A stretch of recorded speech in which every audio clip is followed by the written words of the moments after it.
Yeah, man, it's just one of them days. Sometimes you have good days, you have bad days.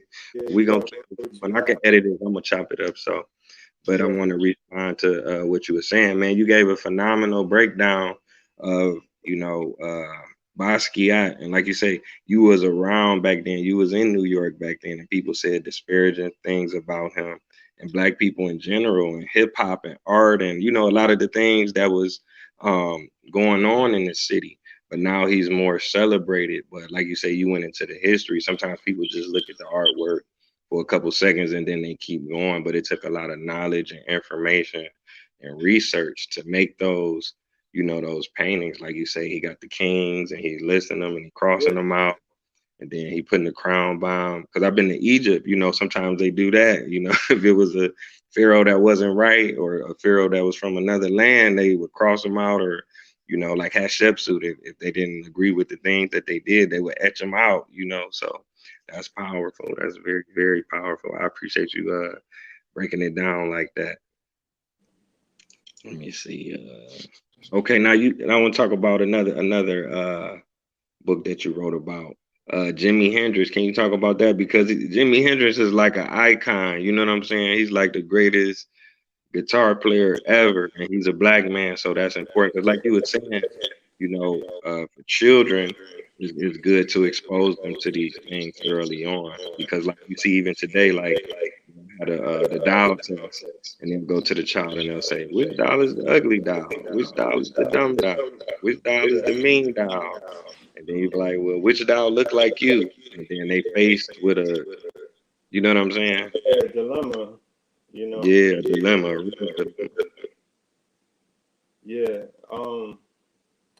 Yeah, so I did not write the Jimi Hendrix book, but I did illustrate it.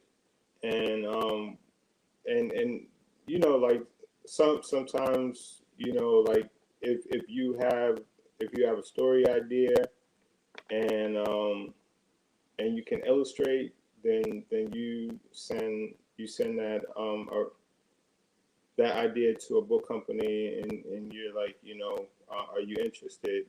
And sometimes a book company, like once you've been in the field for a while, they might come to you and say, hey, what do you think about illustrating this particular book?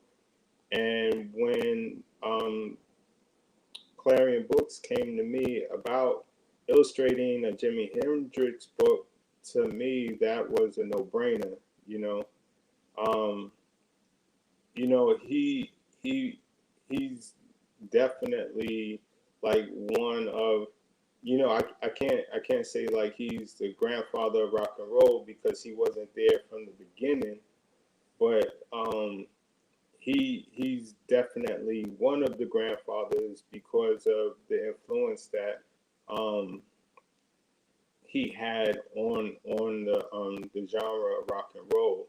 How he changed the game with the way that he played and his style. And I think one of the really great things about being able to do children's books is that um, you have to research and you have to understand um, the character that you're painting. You know, not, people think that if you if you write a book, you have to do research, but then if you just do the illustrations, all you have to do is just paint and draw. But like I have to figure out the right clothes for that century, for that decade. I have to know what cars were on the street, and the more details that I could find, the better. And so I spent a lot of time listening to his music and understanding where and who were his influences.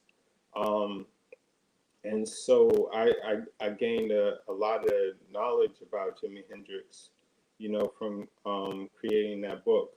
I went out to Seattle, Washington, and I walked around and I took pictures and I spoke to people, just to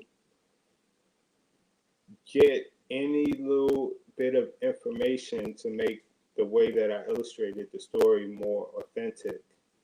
And so I decided to use wood to create the illustrations because, you know, we're talking about someone who's playing a guitar, and whether it's an electric guitar or it's an acoustic guitar, you know, those guitars, for the most part, are made out of wood.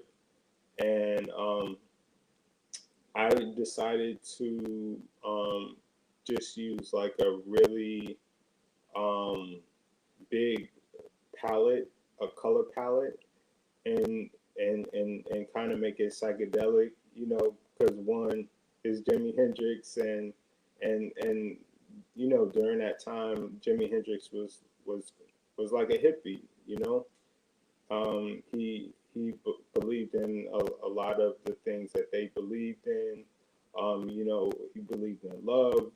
He believed, you know, like we should cross borders. You know, like just because you're black or you're white, you don't have to just like be in one contained place. You're a human being, and so you know we could explore the universe as explorers, and um, so you know there was that aspect, but then also there was an aspect of Jimi Hendrix where he could see colors when he heard sounds, and so colors were as important to him as the sounds, and it's called synesthesia, and it's actually a condition that not a whole lot of people have, but it's an actual condition that people have, and it has a name for it.